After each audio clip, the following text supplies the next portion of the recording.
warahmatullahi wabarakatuh. Salam guru penggerak. Perkenalkan, saya Jusnaidi SPDI, calon guru penggerak angkatan 10 dari Kabupaten Bulukumba, Sulawesi Selatan. Pada video kali ini, saya akan menampilkan video aksi nyata saya dalam memberikan diseminasi tentang budaya positif di lingkungan sekolah saya di UPT SPF SDN 53 Pak Baing-Baing. Selamat menyaksikan. Baiklah Bapak Ibu, untuk yang kedua izinkan saya ya. Bismillahirrahmanirrahim. Assalamualaikum warahmatullahi wabarakatuh. Waalaikumsalam warahmatullahi wabarakatuh. Terima kasih atas waktu dan kesempatannya Bapak-bapak dan ibu-ibu guru SD 53 Pak Baing-Baing yang telah meluangkan waktunya menghadiri kegiatan kami CGP Angkatan 10 Kabupaten Bulukumba. Pada hari ini saya meminta waktunya untuk menghadiri penyebaran pemahaman budaya positif. Tak lupa pula kita panjatkan puji syukur kehadirat Allah Subhanahu wa Ta'ala yang telah memberi kita kesehatan dan kesempatan untuk hadir di tempat ini. Dan tak lupa pula salam dan salawat kita kirimkan kepada Nabiullah Muhammad SAW yang telah membawa kita menuju alam yang terang benderang, menuju alam modern seperti saat ini. Baiklah Bapak Ibu, untuk pertama kalinya saya ingin menjelaskan bahwa diseminasi saya pada hari ini adalah modul saya di CGP di 1.4 dengan materi budaya positif. Capaian umumnya memahami konsep pendidikan menurut Ki Hajar Dewantara dihubungkan dengan konsep budaya dan lingkungan positif di sekolah yang berpihak pada murid, melakukan evaluasi dan refleksi tentang praktik disiplin dalam pendidikan Indonesia secara umum untuk mendapatkan pemahaman baru mengenai konsep disiplin positif untuk menciptakan murid dengan profil pelajar Pancasila, memahami peran kita sebagai guru untuk membangun budaya positif dengan menerapkan konsep disiplin dalam berinteraksi dengan murid.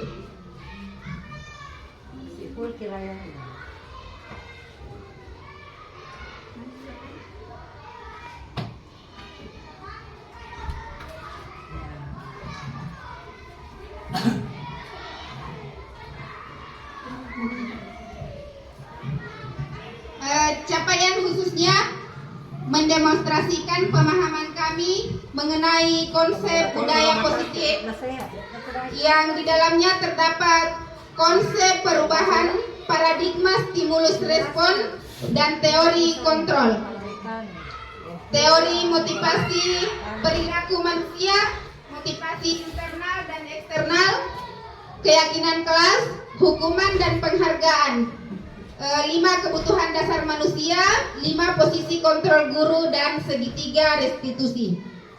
Menerapkan strategi disiplin positif yang memerdekakan murid untuk menciptakan ekosistem sekolah aman dan berpihak pada anak.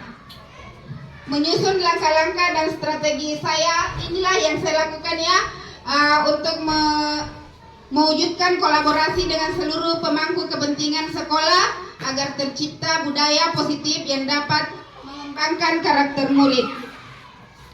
Bersikap reflektif dan kritis terhadap budaya di sekolah dan senantiasa mengembangkan sesuai kebutuhan sosial dan emosional murid.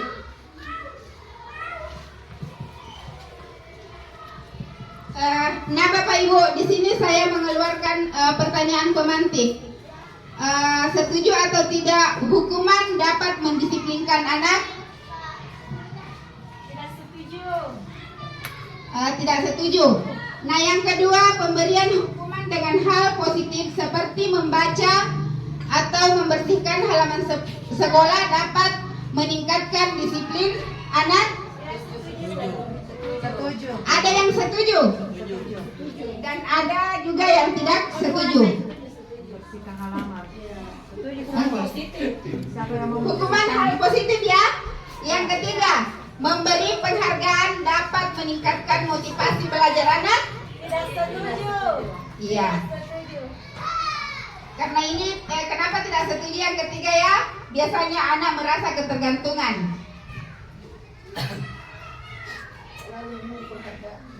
Tidak mau bekerja kalau tidak dikasih penghargaan.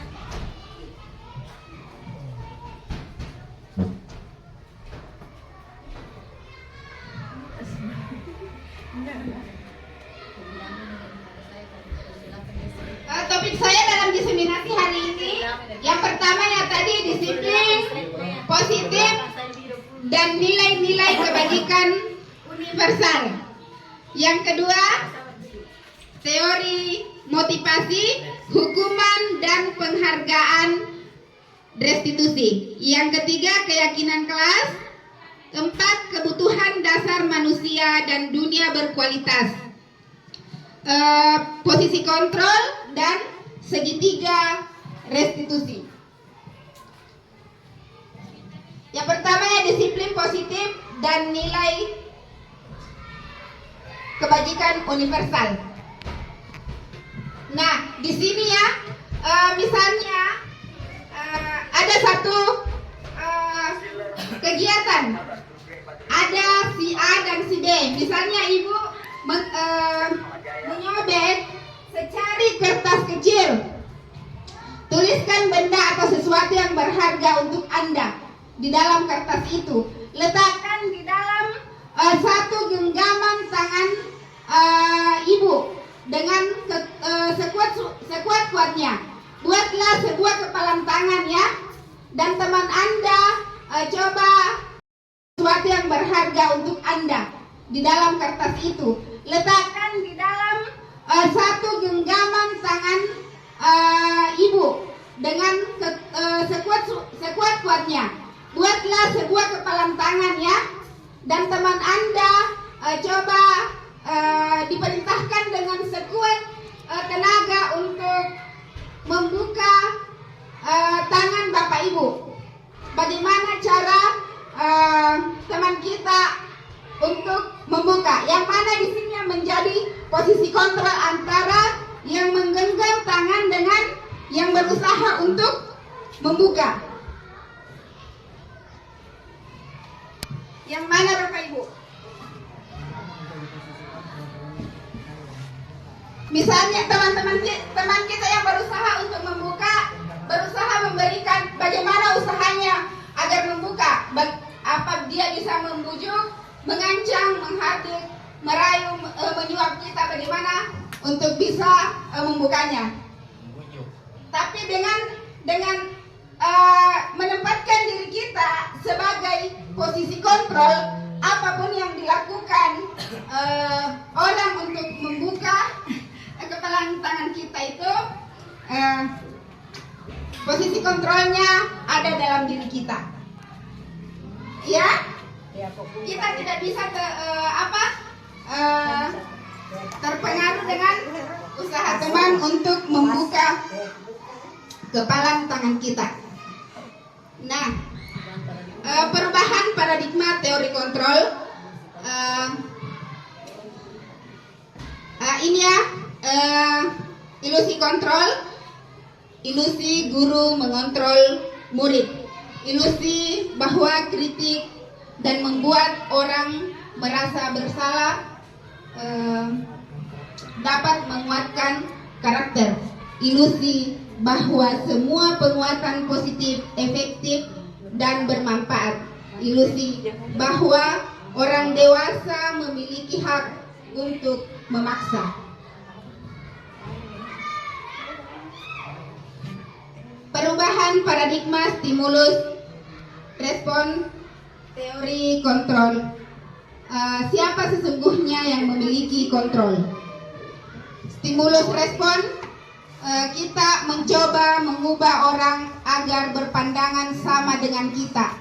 Teori kontrolnya, kita berusaha memahami pandangan orang lain tentang dunia. Yang kedua, perilaku buruk dilihat sebagai suatu kesalahan. Semua perilaku memiliki tujuan. Teori kontrolnya, stimulus respon, orang lain bisa mengontrol saya, hanya Anda yang bisa mengontrol diri Anda sendiri. Stimulus respon, saya bisa mengontrol orang lain, Anda tidak bisa mengontrol orang lain. Pemaksaan ada pada saat bujukan gagal. Kolaborasi dan konsensus menciptakan pilihan-pilihan baru. Model berpikir menang kalah, model berpikir kita usahakan, model berpikir menang.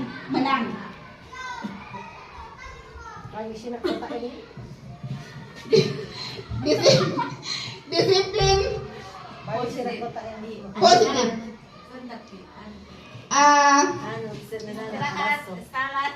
Teori kontrol.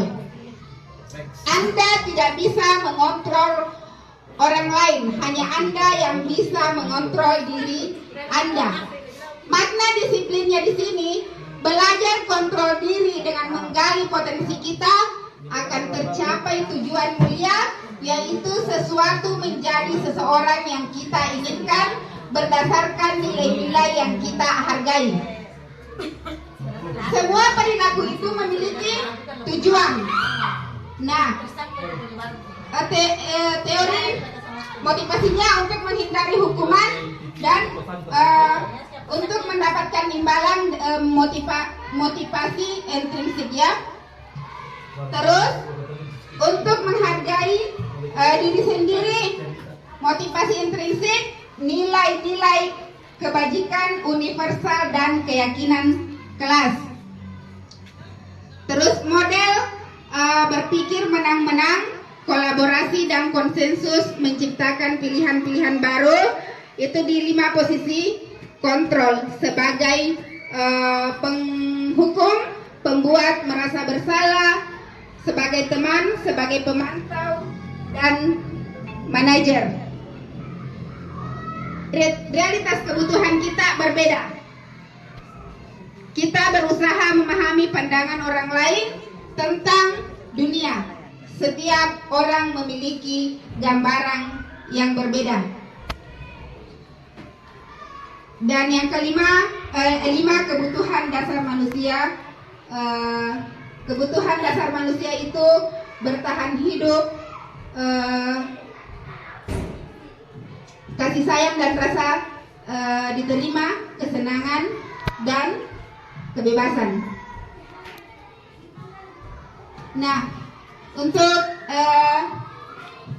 selanjutnya, apakah makna disiplin? Bapak Ibu ada yang bisa menjelaskan apa makna dari disiplin?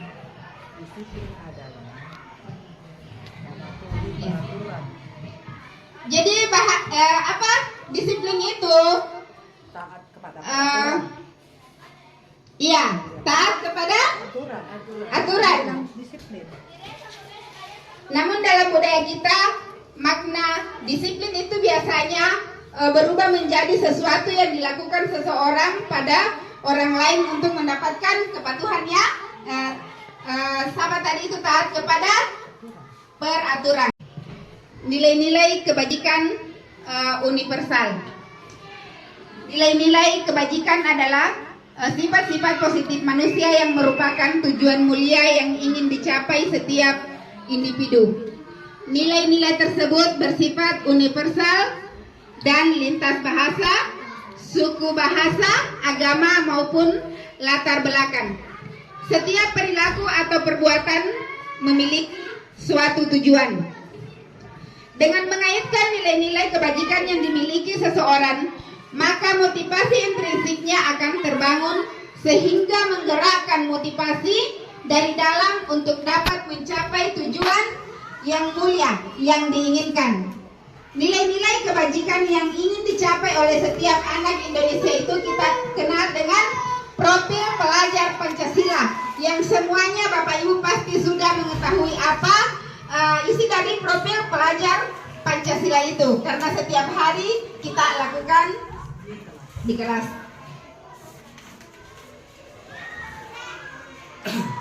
Pembelajaran teori motivasi, hukuman, dan penghargaan.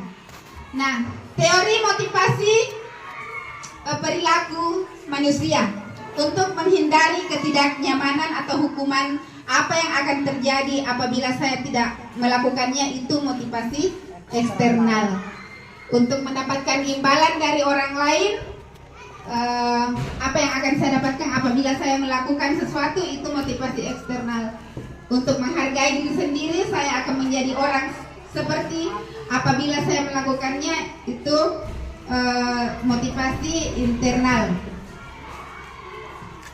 Nah, di sini ada kata bijak dari Ki Hajar Dewantara. Merdeka itu artinya tidak hanya terlepas dari perintah, juga cakap akan tetapi buat memerintah diri sendiri. Jadi memerintah diri sendiri artinya mengontrol diri kita sendiri. Dihukum oleh penghargaan. Penghargaan berlaku sama dengan hukuman, dalam arti meminta atau membujuk seseorang melakukan sesuatu untuk memenuhi suatu tujuan tertentu dari orang yang meminta atau membujuk. Dorongan eksternal dan ada faktor ketergantungan. Beberapa dampak dari pemberian penghargaan. Ini ya, yang pertama pengaruh jangka pendek dan jangka panjang. Penghargaan menghukum, penghargaan mengurangi ketepatan, penghargaan tidak efektif, dan penghargaan merusak hubungan. Dihukum oleh penghargaan. Penghargaan menurunkan kualitas. Penghargaan mematikan kreativitas. Penghargaan mengurangi motivasi intrinsik. Bentuk program kebajikan. Dalam memberikan apresiasi perlu diingat beberapa hal, yaitu beri dukungan secara khusus, beri pengakuan secara pribadi, beri pengakuan kepada semua murid, beri pengakuan secara konsisten, dan fokus pada proses. Contohnya, dalam situasi pada saat menolong murid di kelas kita, nilai kebajikannya kemarin saya perhatikan, rasa empatimu itu besar sekali.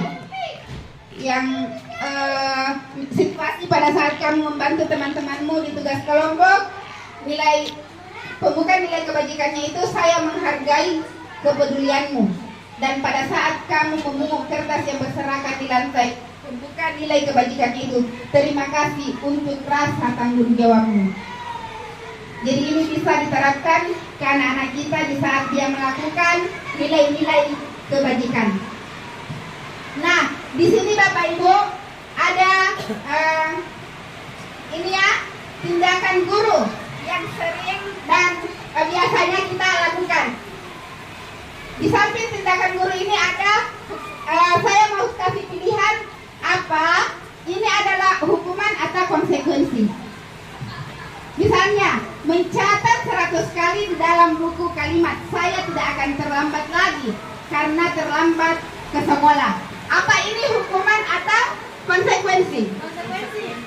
Kita catat ya. Sebentar ada jawabannya. Yang kedua, lari mengelilingi lapangan basket 2 kali karena terlambat hadir di sekolah. Hukuman atau konsekuensi? Yang ketiga, murid diminta untuk push up 15 kali karena tidak menggunakan masker ke sekolah. Yang keempat, menggantikan kertas tugas teman yang telah dicoret-coret. Membersihkan tumpahan air di meja tulis karena tersenggol pada saat belajar. Murid disuruh untuk mengenakan sepatu seharian di sekolah karena tidak mengenakan sepatu hitam. Lari mengelilingi lapangan basket 2 kali karena terlambat 10 menit untuk pelajaran SMK.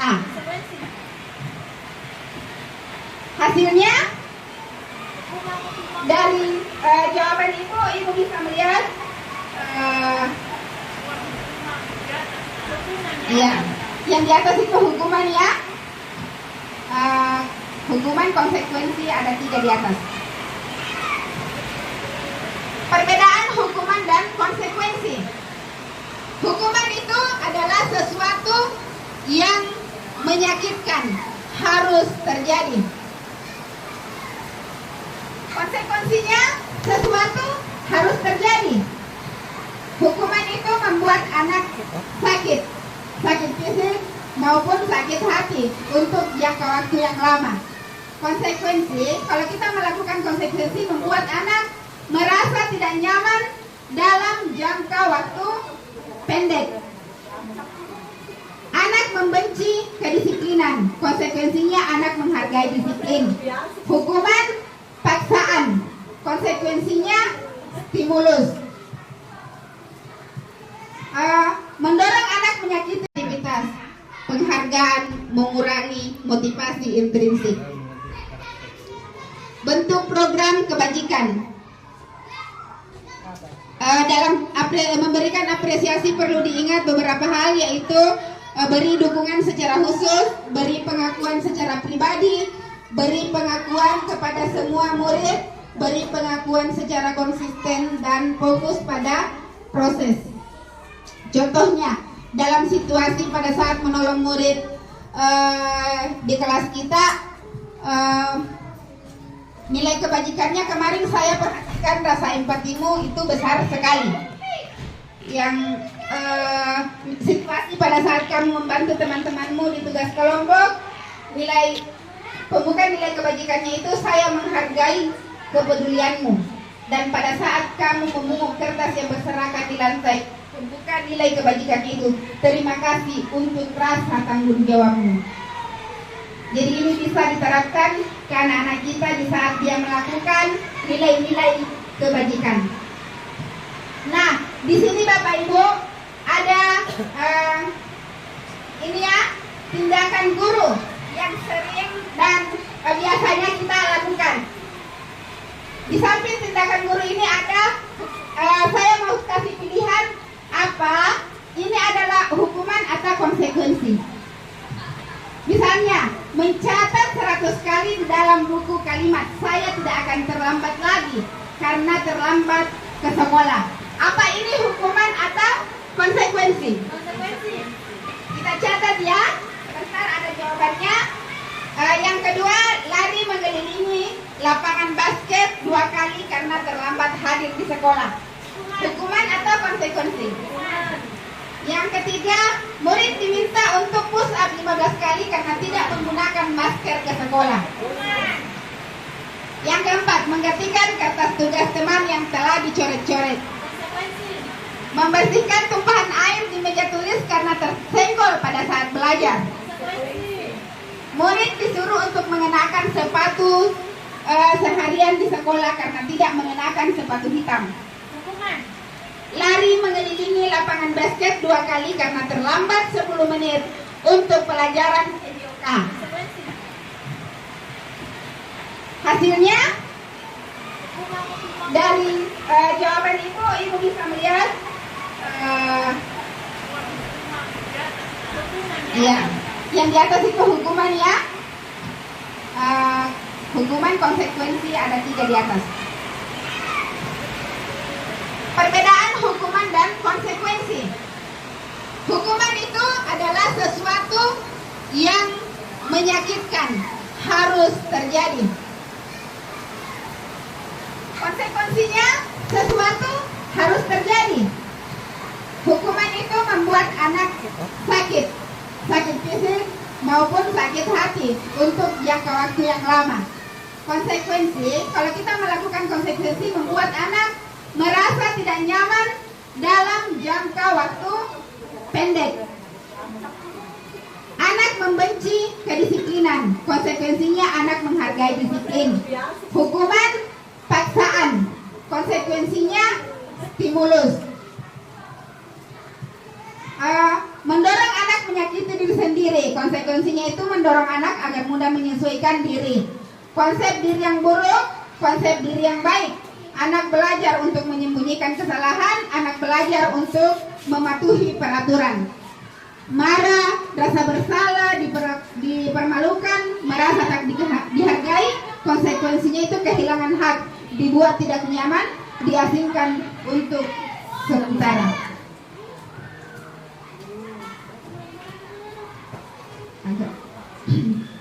Nah, sekarang kita lanjut ke restitusi. Restitusi adalah proses menciptakan kondisi bagi murid untuk memperbaiki kesalahan mereka, sehingga mereka bisa kembali pada kelompok mereka dengan karakter yang lebih kuat. Restitusi juga merupakan proses kolaboratif yang mengajarkan murid untuk mencari solusi untuk masalah mereka dan membantu murid berpikir tentang orang seperti apa yang mereka ingin menjadi tujuan mulia dan bagaimana mereka harus memperlakukan orang lain. Ciri-ciri restitusi bukan untuk menebus kesalahan, namun untuk belajar dari kesalahan. Yang kedua, memperbaiki hubungan, tawaran bukan paksaan. Restitusi menuntun untuk melihat ke dalam diri. Restitusi mencari kebutuhan dasar yang mendasari tindakan. Restitusi diri adalah cara yang paling baik. Restitusi fokus pada karakter bukan pada tindakan. Restitusi fokus pada solusi. Restitusi mengembalikan murid yang berbuat salah pada kelompoknya.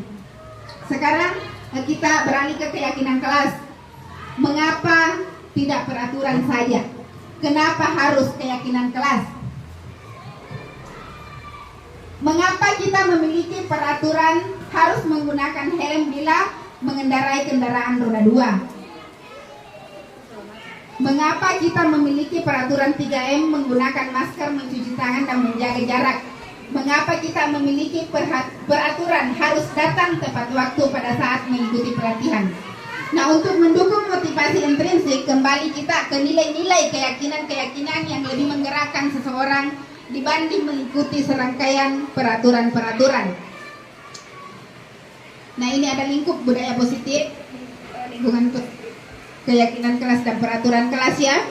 Yang saya tanya Bapak Ibu, apa di dalam kelasnya semua sudah ada keyakinan kelas? Sudah ada. Iya, saya masuk di setiap kelas karena saya merupakan saya melihat semua di dalam kelas itu sudah lengkap dengan keyakinan kelas. Nah, yang mana yang merupakan keyakinan kelas? Ini nilai dari kesepakatan kelas, kami murid yang semangat belajar dan kami murid yang peduli dengan teman-teman.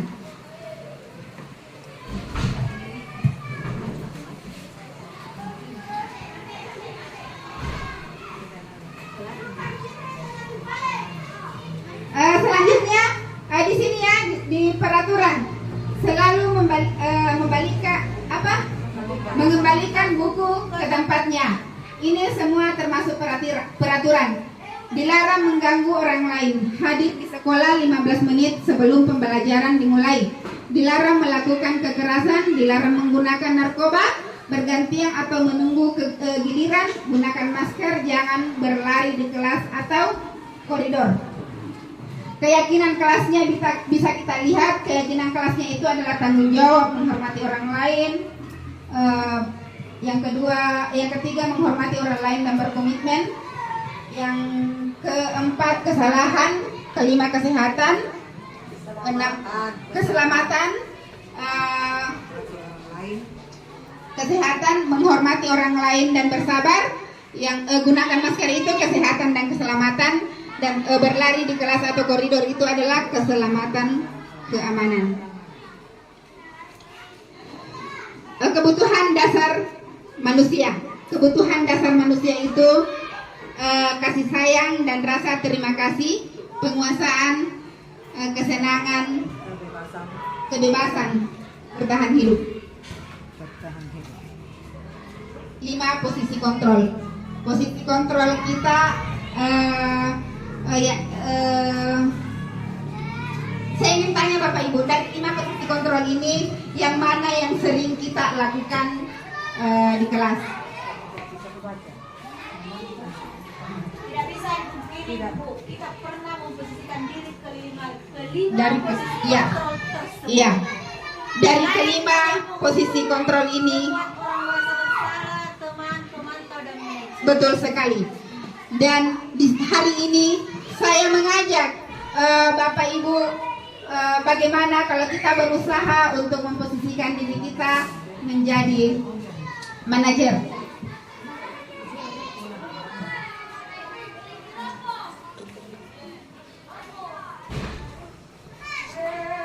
Segitiga, kita kembali selanjutnya segitiga restitusi. Nah, di sini di segitiga restitusi ini, bagaimana cara kita menyelesaikan masalah? Yang pertama kita lakukan adalah menstabilkan identitas. Terus setelah itu kita validasi kebutuhan dan selanjutnya menanyakan keyakinan. Menstabilkan identitas itu, kita keluarkan kalimat-kalimat kepada anak-anak kita di saat melakukan kesalahan, bahwa setiap orang pasti pernah melakukan kesalahan. Kamu bukan satu-satunya yang pernah melakukan ini. Kalimat-kalimat divalidasi kebutuhan, kamu tentu punya alasan mengapa melakukan ini dan ada cara yang lebih efektif untuk mendapatkan apa yang kamu butuhkan. Dan menanyakan keyakinan, nilai-nilai apa yang telah disepakati di kelas. Apakah kamu ingin menjadi orang yang seperti apa? Berbuat salah itu hal yang manusiawi, tidak ada manusia yang sempurna. Kita semua pernah membuat bermasalah dan bisa menyelesaikan permasalahan itu. Dan kita tidak tertarik untuk mencari tahu siapa yang benar, siapa yang salah. Bapak Ibu lebih tertarik untuk menyelesaikan masalah. Kalau kamu menyalahkan dirimu sendiri terus-menerus, apakah kamu bersikap baik pada dirimu sendiri? Ini validasi kebutuhan. Guru bisa berkata, kamu bisa saja kan melakukan hal yang lebih buruk, tapi kamu tidak melakukannya kan? Kamu pasti punya alasan mengapa melakukannya. Apa yang penting bagi kamu? Kamu boleh tetap berusaha menjaga sikap itu, tapi tambahkan sikap yang lain dan yang baru. Maukah kamu belajar cara lain untuk mendapat yang kamu butuhkan tanpa harus memukul? Apakah kamu bisa melakukan dengan lebih baik besok lagi? Nah, untuk menanyakan keyakinan di mana anak melihat kesalahannya dihubungkan dengan norma sosial dan nilai-nilai yang mendasari manusia berinteraksi dengan orang lain.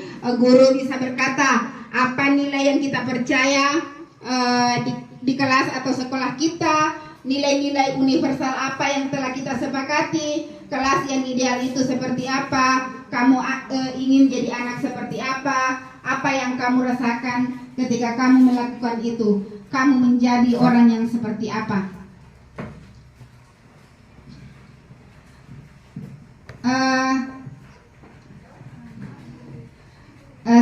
Di sini ya, refleksi untuk hari ini, hal baru apa yang mengubah paradigma yang kita dapatkan pada hari ini, dan perasaan apa yang muncul selama mengikuti sesi khusus mengenai